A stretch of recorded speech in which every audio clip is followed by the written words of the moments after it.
Hello, and welcome to Mechanical Grip, your source of automotive knowledge and entertainment. Today, we're here to talk about the 80s, the era of neon, Walkmans, and the return of power to America. After suffering through the 1970s, the idea of American muscle cars made the first steps towards a return in the 80s.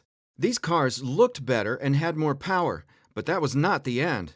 They were also better built, felt more modern, and had more technology. This unique moment in time gave us razor-sharp lines and turbo engines, and more than a few iconic cars that Generation X lusts after even today. So let's have a look at the 8 best 1980s American muscle and performance cars. First up, the Ford Mustang SVO. The third-generation Ford Mustang arrived in 1979 as a sleeker, lighter, and more aerodynamic car. The Fox body Mustang was sleeker, more modern, and aerodynamic. To give the Mustang some edge, Ford's Special Vehicle Operations Department introduced the Mustang SVO in 1984. It featured a 2.3-liter turbocharged four-cylinder with 175 horsepower. Though that doesn't sound like much, it was quite the power output for a small engine, and as a light car, the SVO was pretty hot back in the days. With four-wheel disc brakes, stiffer suspension, and sharper steering, the little Mustang was quite capable. But the best came in 1985, when SVO upped the power to 205 horses. Second, the Dodge Omni GLH GLHS. While Europe fully embraced the hot hatch class by the 80s, American manufacturers seemed quite uninterested, giving the Golf GTI an empty playground on the market. All that changed when Carroll Shelby teamed up with Dodge and introduced his version of the compact Omni model.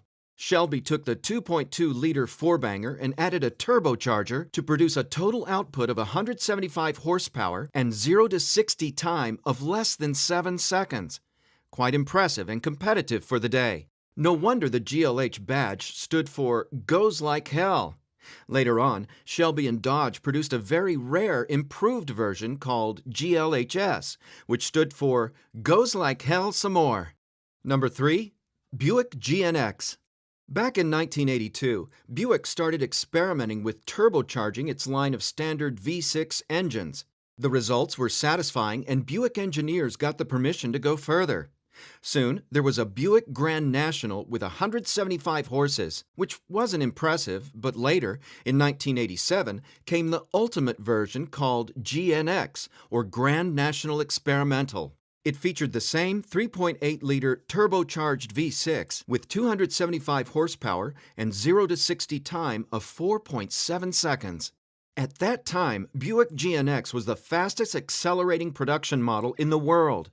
At $29,000, it wasn't cheap either, but there's a widespread legend about the owners who paid the lease on these cars just by street racing them for money. The company made just 547 of them in one production, and today they're as equally praised as they were in the late 80s. Number 4. Chevrolet Monte Carlo SS Aerocoupe. Despite being in production for just 2 short years, the Aerocoupe is one of the most interesting 80s muscle cars. Basically, it was a regular Monte Carlo SS, but homologated for NASCAR races. The Aerocoupe was introduced in 1986, and it featured a panoramic back window with back spoiler. The new rear glass provided almost fastback profile, which vastly improved the aerodynamics on NASCAR superspeedways. However, the Aerocoupe was mechanically identical to the regular SS, meaning the power was provided by a 180 HP 305 V8 engine. The production for the 1986 model year was just 200 examples, which was enough to homologate the car. However, to please the market, Chevrolet produced an additional 5,852 cars in 1987. Number 5. Chevrolet Camaro IROC Z. The third-generation Camaro was a well-received and popular car, but buyers wanted more performance and power after a while. Chevrolet delivered just that in the form of the legendary IROC Z. Under the hood was a 350 V8 with 225 horsepower in the early years and 245 horsepower in later versions. The buyers could opt for manual or automatic, and the suspension was tuned as well as steering. Chevrolet even offered a cool-looking convertible, the first Camaro ragtop in 18 years. The IROC Z proved to be a very popular and influential muscle car that finally brought some real performance to match the cool looks. Number 6. Oldsmobile 442. The most famous name from Oldsmobile's performance portfolio was revived for the 1985 model year and was based on the rear-wheel drive Cutlass platform. This time, the model designation stood for 4-speed automatic transmission, 4-barrel carburetor, and 2 exhausts.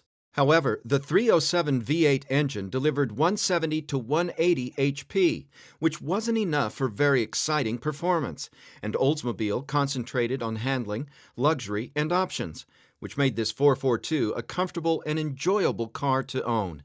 This was the last rear-wheel drive 442, and for 3 years, just over 10,000 were made. Number 7. Ford Mustang GT 5.0. The rise in power during the 80s brought the first real performance to the Mustang range in almost 20 years. The Fox body Mustang grew more powerful with each model year, starting from 175 horsepower in 1983. By the late 80s, the venerable 5.0-liter V8 was pumping 225 horses and 300 pound-feet of torque, which translated to quite competent 0 to 60 times. The Mustang was once again an affordable performance car with cool styling, lots of options, and enough power to spin the rear wheels in any gear. This car marked a return to the roots with a strong V8 engine and exciting performance. The late 80s Fox body was very popular, so they're plentiful today, and the aftermarket for those cars is enormous, so you can easily modify your Fox body GT to make it even faster. Number 8. The Pontiac Trans Am GTA. Trans Am was the best version of the third-generation Pontiac's F-body. It was introduced in 1987 and was the top-of-the-range Firebird. The package was available until the 1992 model year and was produced in relatively limited numbers. The secret weapons of the GTA were its engine and WS6 handling package. The engine was the 350 V8 with 210 horsepower, or up to 245 horses in later versions. The rumor was that the engine was the same as in the Corvette, since it used the same TPI fuel injection system and displacement. Sadly, that wasn't true. Corvette used aluminum heads, while Pontiac used iron cast ones. However, the power and performance were still pretty similar. We hope you enjoyed our choice of the best Radwood-approved muscle cars from the neon years. For more Gearhead videos in the future, please like, share, and subscribe to our channel.